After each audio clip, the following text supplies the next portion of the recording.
He changed his shoes. He had a chance to warm up. So it's very interesting for me to see how he's going to approach where we saw a lot of competitors basically go for a swim. Right, he's had a little bit of a unique perspective, being able to watch each athlete very carefully, and we'll see if that helps him here on the course. So he had mentioned when we were looking at the Beijing rotation what he would do. So now that he's out there, I want to see. Let's see if he sticks to his plan. Using that long wingspan to his advantage, very nice. He is one of the taller competitors, as he mentioned, and he knows that that is an advantage and a disadvantage. So for this one, he's going to do the stanky leg. He mentioned the stanky leg, and there's the stanky leg. Yeah, you'll see that technique. It's valid for sure, but... Yeah, he made it through. He did say, I knew he had an approach and a technique, and he stuck to it. All right, now he has tremendous grip strength. But this one isn't just about the strength. A lot of these athletes have the strength.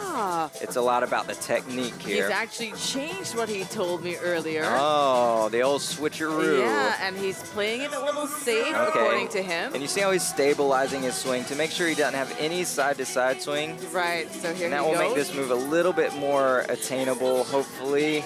Oh, and locks it in. That was a close one. Yeah. So he did say, and this is what we mentioned earlier, you know, it's one thing to kind of like have your run through, have your approach, but when you're actually on the course, you're going to be like, okay, you know what?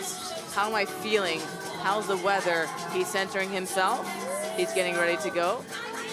Yeah, it's good to have a plan and then to also be able to shift accordingly. Yep. You got to adjust that plan sometimes when you go out there. Even in broadcasting, even being here behind the table with you, you know, you have a plan. We call the wrong name. And then you make the correction and keep going. But Lucio definitely, and this is where we think we're going to see a finish. 1 minute left. 1 minute left. Oh. Now, it's interesting that he's missed that. Now he's barely hanging on.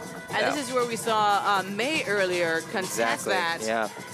Now, it's one thing if the obstacle is set crooked and the obstacle malfunctions and you fail, you may get a rerun. But if you create the crookedness yourself, that's another story. Now, so he has Lucio, enough time here. He has to run over time because this is now the Term Finance Ladder to Success, which moves into the second street hopper.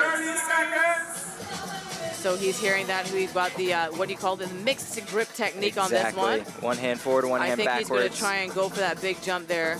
It's one more move. Now he's at the top here, so he can technically move forward since he has one side on the top. Oh, and it didn't go with the mixed grip. Oh. Lucio. I bet he knows better there. Nice dive.